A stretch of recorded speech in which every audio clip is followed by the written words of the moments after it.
মা, তোমার ব্রা যখন ওয়াশিং মেশিনে আটকে গেছিল সেটা বের করার সময় আমার যে অনুভূতি হয়েছে সেটা নিয়ে কথা বলতে হবে গু।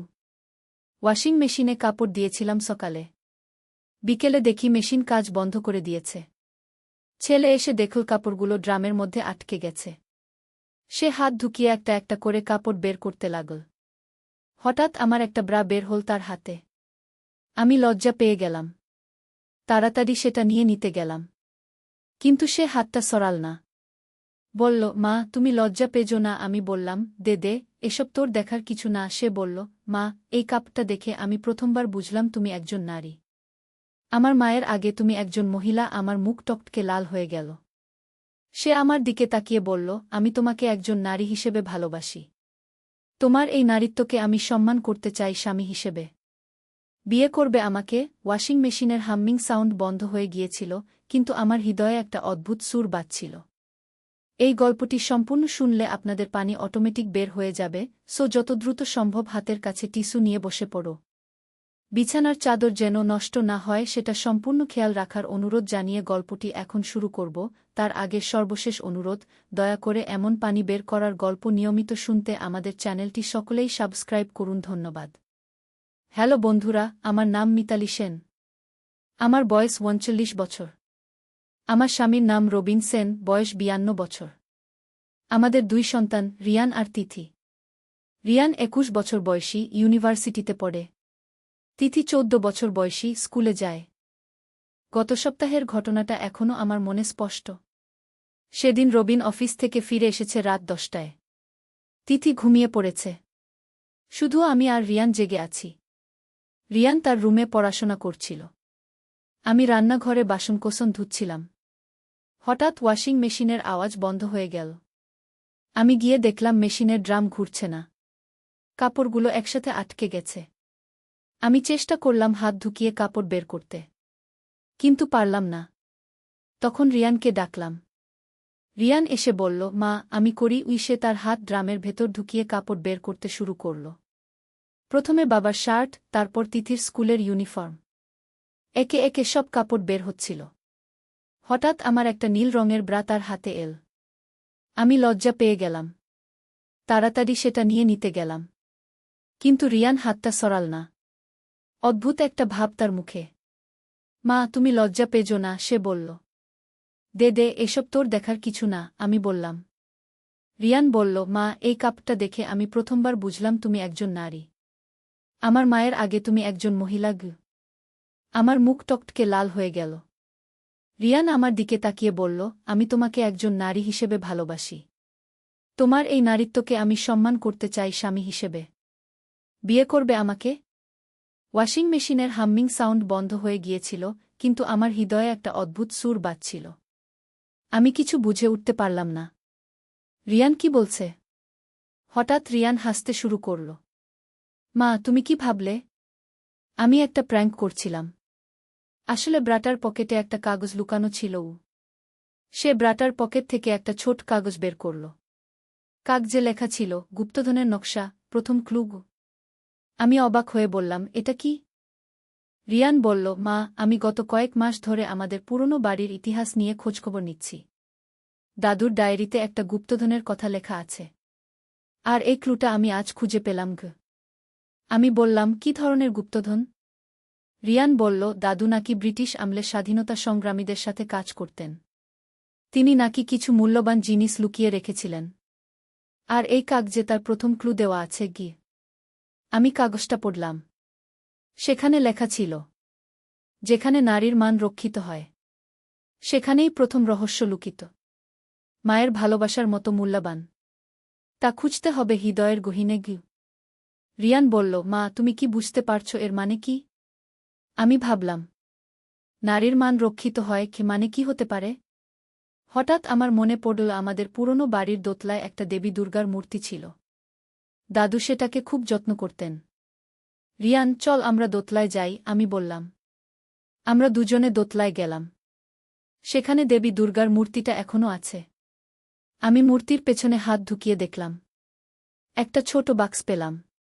বাক্স খুলে দেখি আরেকটা কাগজ। এতে লেখা, সন্তানের মতো প্রিয় যা। তার মধ্যেই দ্বিতীয় সূত্র। মায়ের কোলের মতো নিরাপদ। সেখানেই পরবর্তী দিশা ঘু। রিয়ান বলল, এবার কি মানে হতে পারে? আমি বললাম, সন্তানের মতো প্রিয় মানে হতে পারে তোদের পুরনো খেলনা বা বইপত্র। আমরা তিথির রুমে গেলাম। তার পুরনো খেলনার বাক্সে ঘাটাঘাটি করতে শুরু করলাম। একটা পুরনো পুতুলের পেটের মধ্যে আরেকটা কাগজ পেলাম। এতে লেখা ছিল, যে স্থানে গানের আলো জ্বলে সেখানেই তৃতীয় নির্দেশ। বইয়ের পাতায় লুকিয়ে আছে চূড়ান্ত গন্তব্যের ঠিকানা। রিয়ান বলল, এটা স্পষ্ট। লাইব্রেরিতে যেতে হবে গু। আমরা নিচতলার লাইব্রেরি রুমে গেলাম। দাদুর পুরনো বইয়ের তাকে খোঁজাখুঁজি করতে শুরু করলাম। রামায়ণ বইটার মধ্যে একটা চিঠি পেলাম। চিঠিতে লেখা, প্রিয় নাতি, যদি তুমি এই চিঠি পড়ো তবে বুঝবে তুমি আমার সব ধাঁধার সমাধান করতে পেরেছ। আমার আসল গুপ্তধন কোনো সোনারূপা নয়। এটা আমার ডায়েরি, যেখানে স্বাধীনতা সংগ্রামের সময়ের সব ইতিহাস লেখা আছে। এই ইতিহাস আমাদের দেশের জন্য অমূল্য সম্পদ। ডায়েরিটা বাড়ির বাগানে আমের গাছের নিচে পুঁতে রাখা আছে। গাছের গোড়ায় একটা সাদা পাথর দেখতে পাবে।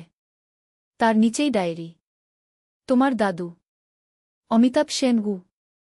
পরদিন সকালে আমরা সবাই মিলে বাগানে গেলাম। আমের গাছের নিচে সাদা পাথরটা খুঁজে পেলাম। খুঁড়ে দেখলাম সত্যিই একটা টিনের বাক্স আছে। বাক্স খুলে ভেতরে পেলাম দাদুর হাতে লেখা ডায়েরি। ডায়েরিতে লেখা ছিল ব্রিটিশ আমলের স্বাধীনতা সংগ্রামীদের গোপন বৈঠক, তাদের পরিকল্পনা, অনেক বিখ্যাত নেতাদের সাথে দাদুর সাক্ষাৎ আর অনেক অজানা ইতিহাস। রিয়ান বলল, মা, এই ডায়েরি জাদুঘরে দিয়ে দেওয়া উচিত। এতে অনেক গুরুত্বপূর্ণ ইতিহাস আছে গু। আমি বললাম, হ্যাঁ, দাদুও চেয়েছিলেন যেন এই ইতিহাস সবার কাছে পৌঁছায় গু। সেদিন রাতে রবিন অফিস থেকে ফিরে এসে সব শুনে খুব খুশি হল। তিথি স্কুল থেকে এসে গুপ্তধনের কাহিনী শুনে রোমাঞ্চিত হয়ে গেল। পরের সপ্তাহে আমরা জাদুঘরের কিউরেটরের সাথে যোগাযোগ করলাম। তিনি এসে ডায়েরি দেখে অভিভূত হয়ে গেলেন। বললেন, এটা দেশের ইতিহাসের জন্য অমূল্য দলিল গু।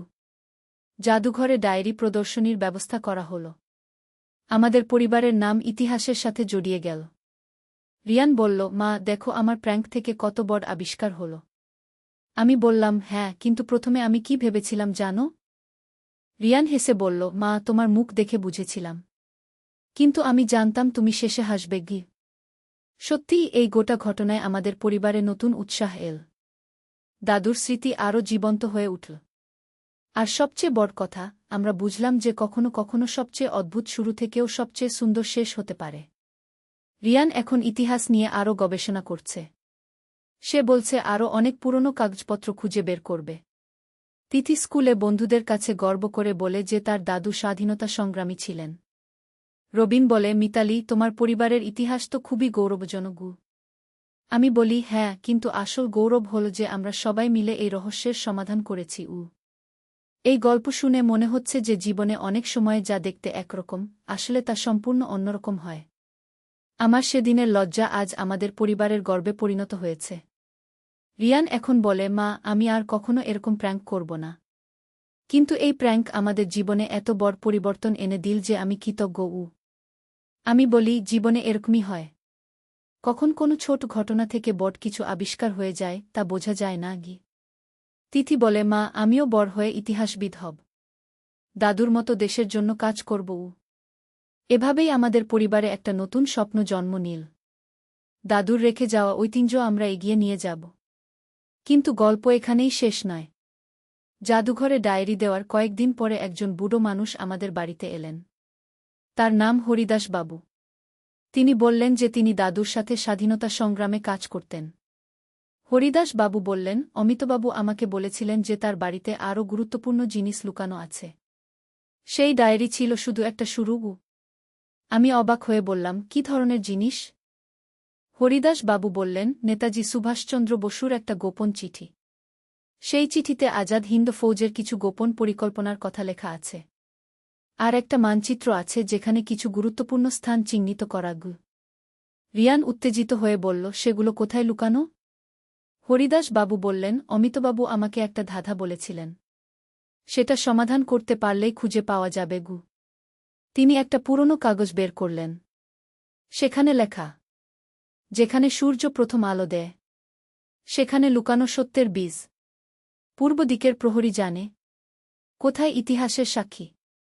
3টি পদক্ষেপ উত্তরে, 5টি পদক্ষেপ পশ্চিমে, মাটির নিচে 3 হাত গভীরে, পাবে স্বাধীনতার চিহ্ন রিয়ান বলল, পূর্ব দিকের প্রহরী মানে হতে পারে আমাদের বাগানের পূর্ব দিকের সেই বড় নিমগাছটা আমরা সবাই বাগানে গেলাম।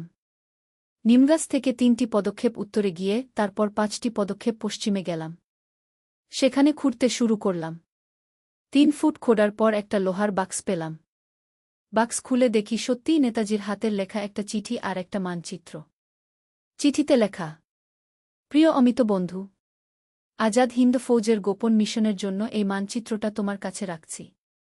এতে চিহ্নিত জায়গাগুলো খুবই গুরুত্বপূর্ণ। যদি কখনো প্রয়োজন হয় তো এই তথ্য ব্যবহার করো। জয় হিন্দ। সুভাষ মানচিত্রে আমাদের এলাকার কয়েকটি স্থান চিহ্নিত ছিল।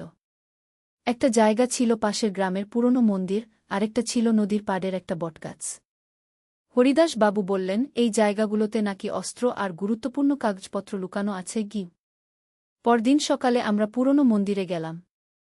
মন্দিরের পুরোহিত শ্রীকান্ত কাকা আমাদের চেনেন। আমরা তাকে সব বললাম। শ্রীকান্ত কাকা বললেন, হ্যাঁ, আমার বাবা বলতেন যে এই মন্দিরে কিছু গুরুত্বপূর্ণ জিনিস লুকানো আছে, কিন্তু কোথায় তা জানতেন না আমরা মানচিত্র দেখে মন্দিরের পেছনের দিকে খুঁজতে শুরু করলাম। দেবী কালীর মূর্তির পেছনে একটা গুপ্ত কক্ষ পেলাম। সেখানে একটা সিন্দুক ছিল। সিন্দুক খুলে দেখি পুরনো বন্দুক, কিছু বুলেট আর অনেক গোপন চিঠিপত্র। চিঠিগুলোতে আজাদ হিন্দ ফৌজের বিভিন্ন পরিকল্পনার কথা লেখা। শ্রীকান্ত কাকা বললেন, এগুলো জাদুঘরে দিয়ে দেওয়া উচিত। এরপর আমরা নদীর পাড়ের বটগাছে গেলাম। সেখানেও মানচিত্র অনুযায়ী খুঁজতে লাগলাম। বটগাছের শেকডের মধ্যে একটা তামার পাত্র পেলাম। পাত্রের মধ্যে ছিল সোনার কয়েন আর কিছু হীরার গহনা। একটা কাগজেও লেখা ছিল, জরুরি অবস্থায় এই সম্পদ ব্যবহার করো স্বাধীনতা সংগ্রামের জন্য আমি বললাম, এত বড় সম্পদ আমরা কি করব? হরিদাস বাবু বললেন, অমিতবাবুর ইচ্ছে ছিল এই সম্পদ দিয়ে গরিব ছেলেমেয়েদের পড়াশোনার ব্যবস্থা করতে রবিন বলল, তাহলে আমরা একটা বৃত্তি ফান্ড করতে পারি পরের সপ্তাহে আমরা অমিতাভ সেন স্বাধীনতা সংগ্রামী ফাউন্ডেশন নামে একটা প্রতিষ্ঠান গড়লাম। পাওয়া সোনাগহনা বিক্রি করে তার টাকা দিয়ে গরিব ছাত্রছাত্রীদের বৃত্তি দেওয়ার ব্যবস্থা করলাম। জাদুঘরের কিউরেটর আমাদের বাড়িতে এসে সব দেখে বললেন, এত বড় ঐতিহাসিক আবিষ্কার, এগুলো জাতীয় সম্পদ। নেতাজির চিঠি আর মানচিত্র জাতীয় জাদুঘরে পাঠিয়ে দেওয়া হল। আমাদের পরিবারের গল্প পত্রিকা ছাপা হল। টিভিতে ইন্টারভিউ হল। রিয়ান বলল, মা, কে ভেবেছিল একটা ব্রা ধোয়ার ঘটনা থেকে এত বড় আবিষ্কার হবে? আমি হেসে বললাম, জীবনের সব কিছুরই একটা কারণ আছে কিছুদিন পর দিল্লি থেকে একজন সরকারি অফিসার এলেন। তিনি বললেন, আপনাদের পরিবারের এই অবদানের জন্য সরকার একটা পুরস্কার দিতে চায় আমাদের পরিবার দেশসেবা পুরস্কার পেল। অনুষ্ঠানে রাষ্ট্রপতি আমাদের হাতে পুরস্কার তুলে দিলেন। তিথি স্কুলে এসে বলল, মা, আমার বন্ধুরা সবাই আমাকে নিয়ে গর্ব করে। আমাদের পরিবার এখন পত্রিকায় বিখ্যাত রিয়ান এখন ইতিহাসের উপর পিএইচডি করছে। তার গবেষণার বিষয় বাংলার স্বাধীনতা সংগ্রামে গোপন সংগঠনের ভূমিকা হরিদাস বাবু বলেন, অমিতবাবু যদি জীবিত থাকতেন তাহলে খুব খুশি হতেন। তার স্বপ্ন পূরণ হয়েছে আমাদের বাড়িতে এখন অনেক মানুষ আসেন ইতিহাস জানতে। আমরা তাদের সবকিছু দেখিয়ে বলি। ফাউন্ডেশনের মাধ্যমে এখন পর্যন্ত 50 জন গরিব ছাত্রছাত্রীকে বৃত্তি দেওয়া হয়েছে। তাদের মধ্যে কয়েকজন ইঞ্জিনিয়ার, ডাক্তার হয়েছে। একদিন একটা মেয়ে এসে বলল, আন্টি, আপনাদের বৃত্তি পেয়ে আমি ডাক্তার হতে পেরেছি। এখন আমি গরিব রোগীদের বিনামূল্যে চিকিৎসা করি আমার চোখে জল এসে গেল। বুঝলাম দাদুর আসল স্বপ্ন কি ছিল। রবিন বলে, মিতালি, তোমার সেই লজ্জার মুহূর্ত আমাদের জীবনে কি পরিবর্তন এনে দিয়েছে। আমি বলি, হ্যাঁ, কখনো ভাবিনি এক টুকরো কাপড় আমাদের এত বড় পরিচয় দেবে রিয়ান এখন অন্য পরিবারদেরও তাদের পূর্বপুরুষদের ইতিহাস খোঁজার জন্য উৎসাহ দেয়া। তার গবেষণা আরও অনেক গোপন সংগ্রামীর গল্প বেরিয়ে এসেছে। আমাদের এলাকায় এখন স্বাধীনতা সংগ্রামী স্মৃতি পার্ক তৈরি হয়েছে। সেখানে দাদুর মূর্তি স্থাপন করা হয়েছে। প্রতি বছর স্বাধীনতা দিবসে আমাদের বাড়িতে অনুষ্ঠান হয়। স্থানীয় স্কুলের ছেলেমেয়েরা আসে ইতিহাস শুনতে। তিথি এখন বলে, মা, আমি বড় হয়ে একটা বই লিখব। আমাদের পরিবারের এই গল্প সবাইকে জানাব সেদিনের সেই বিব্রতকর মুহূর্ত আজ আমাদের সবচেয়ে মূল্যবান স্মৃতি। রিয়ানের সেই প্র্যাঙ্ক আমাদের জীবনে এনে দিয়েছে নতুন অর্থ আর উদ্দেশ্য। এখন আমি যখনই সেই নীল ব্রাটা দেখি হেসে ফেলি। কি অদ্ভুতভাবে একটা সাধারণ কাপড় আমাদের পরিবারের ইতিহাসের সাথে জড়িয়ে গেল। রিয়ান বলে, মা, এই ঘটনা আমি আমার সন্তানদের বলব। তারা জানুক কিভাবে তাদের প্রপিতামহ দেশের জন্য লড়েছেন। আমি বলি, হ্যাঁ, আর এটাও বলবি যে জীবনে কোনো ছোট ঘটনা কখন বড় পরিবর্তন এনে দিতে পারে তা কেউ জানে না। হরিদাস বাবু এখন প্রায়ই আমাদের বাড়িতে আসেন। তিনি বলেন, আমি যখন মরে যাব তখন আমার সব স্মৃতিকথা তোমরা সংরক্ষণ করো। আরও অনেক গল্প আছে বলার। আমরা তার কথাগুলো টেপ রেকর্ডারে রেকর্ড করে রাখি। এগুলো ভবিষ্যতে ইতিহাসের জন্য কাজে লাগবে। এভাবে একটা ওয়াশিং মেশিনের ঘটনা থেকে শুরু হয়ে আমাদের পুরো জীবন বদলে গেছে। আমরা আর সাধারণ পরিবার নেই, আমরা ইতিহাসের অংশ হয়ে গেছি।